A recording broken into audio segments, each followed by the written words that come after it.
Hello everyone, welcome करती हूँ आप सभी का अपने इस चैनल पे। लास्ट वीडियो में हमने यूकैरियोटिक सेल का स्ट्रक्चर पढ़ा था। आज हम उसके एक एक पार्ट्स को डिटेल में पढ़ने वाले हैं। तो सबसे पहला टॉपिक है हमारा सेल मेम्ब्रेन। ठीक है, तो सेल मेम्ब्रेन हमने प्रोकैरियोटिक सेल का भी पढ़ा था। आज हम पढ़ने जा रहे हैं यूकैरियोटिक सेल का सेल मेम्ब्रेन। इसमें क्या है, पहले तो हम इसकी डिस्कवरी पढ़ेंगे। जो सेल मेम्ब्रेन था, जब हमने उसे लाइट माइक्रोस्कोप से देखने की कोशिश की तो वो विजिबल था, लेकिन उसकी डिटेल स्ट्रक्चर कब आई, जब इलेक्ट्रॉन माइक्रोस्कोप की डिस्कवरी हुई। ठीक है, तो जब इलेक्ट्रॉन माइक्रोस्कोप की डिस्कवरी हुई, किस टाइम हुई थी, 1950s के टाइम। यानी कि जो सेल मेम्ब्रेन की डिटेल स्ट्रक्चर जब हमें पता चली तो वो कब पता चली थी, 1950s में। अब हमने क्या किया, सेल मेम्ब्रेन की केमिकल एनालिसिस की। ठीक है, तो उसके लिए हमने क्या यूज़ किया, आरबीसी। तो जो मेम्ब्रेन ऑफ आरबीसी था, हमने उसको तोड़ के उसका केमिकल एनालिसिस किया। तो अब सवाल उठता है कि वाई आरबीसी, आरबीसी ही क्यों, कोई और भी तो सेल ले सकते थे ना, मतलब रेड ब्लड सेल ही क्यों। तो आंसर था क्योंकि जो आरबीसी थी उसमें कोई और मेम्ब्रेन नहीं थी। जैसे बाकी सेल है उसके अंदर न्यूक्लियस वगैरह होता है, ईआर होता है, गोल्जी बॉडी वगैरह होता है, लेकिन जो रेड ब्लड सेल होता है ना, उसके अंदर कोई न्यूक्लियस नहीं है, कोई माइटोकॉन्ड्रिया, कोई गोल्जी, कोई ईआर, कुछ भी नहीं होता है, सिर्फ हीमोग्लोबिन होता है। ठीक है, तो इसी वजह से आरबीसी थी जो वो परफेक्ट थी इस स्टडी के लिए।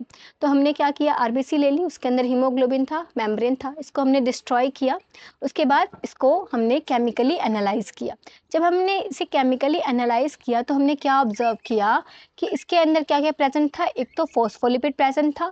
फॉस्फोलिपिड कितना था, 40%। प्रोटीन था, प्रोटीन कितना था, 52%। और भी अदर चीज़ें थी, 8%। ठीक है, तो अब हमें पता चला कि जो मेम्ब्रेन है यूकैरियोटिक सेल का, वो किससे किससे बना हुआ है। Cell membrane made up of protein plus lipid. Mainly तो इन्हीं चीज़ों का बना हुआ है ना, पर जो उसमें लिपिड है, मेन लिपिड कौन सा है, main lipid is phospholipid. Okay,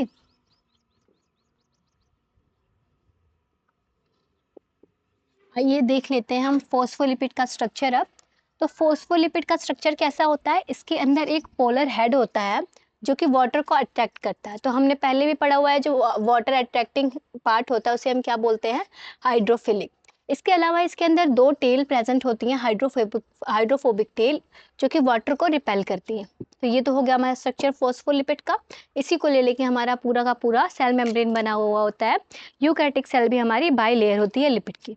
अब देखिए, इसको और डिटेल में देखते हैं, इसके अंदर क्या क्या प्रेजेंट है। सेल मेम्ब्रेन के अंदर एक तो लिपिड की बाई लेयर है। इसके अलावा इसके अंदर कुछ प्रोटीन्स प्रेजेंट होती हैं, कुछ पेरिफेरल प्रोटीन प्रेजेंट है, कुछ इंटीग्रल प्रोटीन प्रेजेंट है, पार्शियली इंटीग्रेटेड भी, पार्शियली इंटीग्रल भी और फुल्ली इंटीग्रल भी है। इसके अलावा हमारे जो लिपिड की मेम्ब्रेन होती है उसके ऊपर शुगर भी प्रेजेंट होता है, लेकिन जो शुगर लिपिड की लेयर के ऊपर लगा हुआ है उससे हम क्या बोलेंगे, ग्लाइकोलिपिड। और जो प्रोटीन की लेयर के जो प्रोटीन के ऊपर लगा हुआ उसे क्या बोलेंगे, ग्लाइकोप्रोटीन। ये वाला क्लियर होगा, ये दोनों क्या करते हैं, एंटीजन की तरह काम करते हैं। अब देखिए, इसको और डिटेल में देखते हैं। हाँ जी, तो अब देखते हैं हम लिपिड को। लिपिड में कौन कौन प्रेजेंट है। एक तो फॉस्फोलिपिड प्रेजेंट होता है। फॉस्फोलिपिड में मेन लिपिड क्या है, फॉस्फोलिपिड है। इसका एग्जाम्पल क्या है, फॉस्फोग्लिसराइड। इसके अलावा कोलेस्ट्रॉल प्रेजेंट होता है। कोलेस्ट्रॉल किस में प्रेजेंट होता है, एनिमल सेल में। और होता है इसके अंदर प्रोटीन। प्रोटीन को हमने दो टाइप का बताया हुआ है on the basis of ease of extraction. ठीक है, तो एक है integral protein. Integral protein fully buried भी हो सकता है, ये देखिए ये है फुल्ली ब्यूरिड। पार्शियली ब्यूरिड भी हो सकता है, ये रहा पार्शियली ब्यूरिड। फुल्ली ब्यूरिड वाले को हम ट्रांस मेम्ब्रेन प्रोटीन भी कहते हैं, क्योंकि पूरे मेम्ब्रेन से पास कर रहा है ना, इसीलिए हम इसे ट्रांस मेम्ब्रेन प्रोटीन भी कहते हैं। इसके अलावा पेरिफेरल प्रोटीन होता है। Peripheral protein easy to remove होता है, ये वाला है पेरिफेरल प्रोटीन, इसको रिमूव करना आसान होता है। और प्रेजेंट होता है ग्लाइकोप्रोटीन और ग्लाइकोलिपिड। ग्लाइको मीन्स शुगर, और प्रोटीन यानी जो प्रोटीन के ऊपर शुगर लगा हुआ है उसे हम क्या बोलेंगे, ग्लाइकोप्रोटीन। और ग्लाइकोलिपिड यानी जो लिपिड के ऊपर शुगर लगा हुआ है उसे हम क्या बोलेंगे, ग्लाइकोलिपिड। ये दोनों के दोनों कैसे काम करते हैं, एंटीजन की तरह काम करते हैं। जैसे आरबीसी के सरफेस पे कोई शुगर वगैरह प्रेजेंट होती है तो वो एंटीजन की तरह काम करती है ना, उसी के बेसिस पे हम बताते हैं कि ए ब्लड ग्रुप है, बी ब्लड ग्रुप है। उसी तरह ग्लाइकोप्रोटीन और ग्लाइकोलिपिड भी एंटीजन की तरह काम करते हैं। अब देखिए, डिफरेंट सेल में अमाउंट ऑफ लिपिड और प्रोटीन अलग अलग हो सकता है। ऐसा कुछ फिक्स नहीं है कि 52% प्रोटीन होगा और 40% लिपिड होगा, ऐसा कुछ फिक्स नहीं होता है। ठीक है। तो देखिए, in different type of cell amount of lipid and protein vary कर सकता है। एग्जाम्पल के लिए हम ले लेते हैं माइटोकॉन्ड्रिया को। माइटोकॉन्ड्रिया में 2 मेम्ब्रेन थी, एक आउटर मेम्ब्रेन होती है, एक इनर मेम्ब्रेन होती है। दोनों के दोनों ही फॉस्फोलिपिड और प्रोटीन से मिलके बनी हुई है, लेकिन जो इसका इनर मेम्ब्रेन है ना, इस पे प्रोटीन ज़्यादा प्रेजेंट होता है। क्यों? क्योंकि ये जो इसका इनर मेम्ब्रेन है, इसके ऊपर इलेक्ट्रॉन ट्रांसपोर्ट सिस्टम चल रहा होता है, रेस्पिरेशन वगैरह यहीं से हो रही होती है ना। तो ये जो इसका इनर मेम्ब्रेन है वो रिच इन प्रोटीन होता है।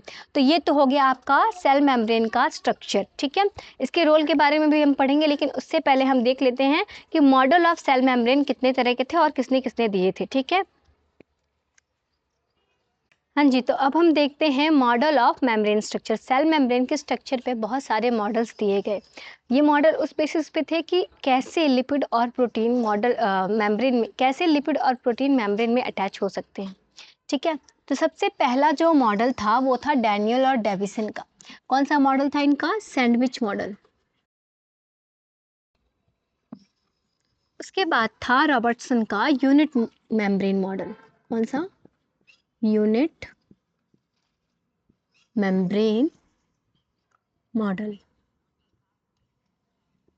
इनके बस आप नाम याद रखिए, एनसीईआरटी में वैसे भी नहीं दिए हुए हैं। मेन मॉडल था सिंगर और निकलसन का। ये मॉडल आया 1972 में, इसका नाम था फ्लूइड मोज़ेक मॉडल। इनके हिसाब से जो हमारा सेल मेम्ब्रेन है वो कैसा है? क्वासी फ्लूइड है। कैसा है? Quasi fluid. दैट मीन्स कि जो सेल मेम्ब्रेन है that is not solid completely and not fluid completely, not fluid completely. यानी कि जो मेम्ब्रेन है, जो हमारा सेल मेम्ब्रेन है, ना तो वो पूरी तरीके से सॉलिड है और ना ही वो पूरी तरह से फ्लूइड है। वो कैसा है? क्वासी फ्लूइड है। उसका नेचर कैसा है? क्वासी फ्लूइड है। तो इसके हिसाब से इनका मॉडल इतना सही क्यों हुआ? क्योंकि इनके हिसाब से जो सेल मेम्ब्रेन के अंदर प्रोटीन्स होती हैं वो लेटरली मूव कर सकती हैं। कैसे कर सकती हैं?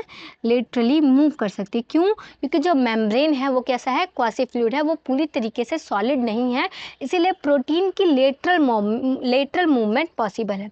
ठीक है, तो ये जो प्रोटीन लेटरली मूव कर रहा है, इस एबिलिटी को हम क्या कहते हैं? फ्लूइडिटी। क्या कहते हैं? फ्लूइडिटी। इसके लिए एक टर्म दिया गया, फ्लूइडिटी। अब देखिए, अब हम देखने जा रहे हैं, पहले हमने देखा कि types of protein on the basis of ease of extraction. अब हम देखने जा रहे हैं on the basis of function, types of protein on the basis of function. सबसे पहला है हमारा channel. Channel transmembrane protein है। पंप भी हमारा ट्रांस मेम्ब्रेन ही प्रोटीन है। ये चैनल से आयंस वगैरह पास करते हैं। इसके अलावा पंप जो है वो एटीपी ब्रेक करता है। ये कंसंट्रेशन ग्रेडियंट के अगेंस्ट काम करता है। हम देखेंगे इसके बारे में जब हम पढ़ रहे होंगे रोल ऑफ मेम्ब्रेन के बारे में। इसके अलावा इसके अंदर रिसेप्टर प्रेजेंट होते हैं। रिसेप्टर भी एक तरीका का प्रोटीन ही है। जैसे कि ये कैसे काम करता होगा? मान लीजिए बाहर से कोई हार्मोन बाइंड किया, आप पढ़ते होंगे ना कि मेम्ब्रेन से रिसेप्टर से हार्मोन बाइंड किया है ना, उसी तरह मान लीजिए इससे हार्मोन बाइंड किया।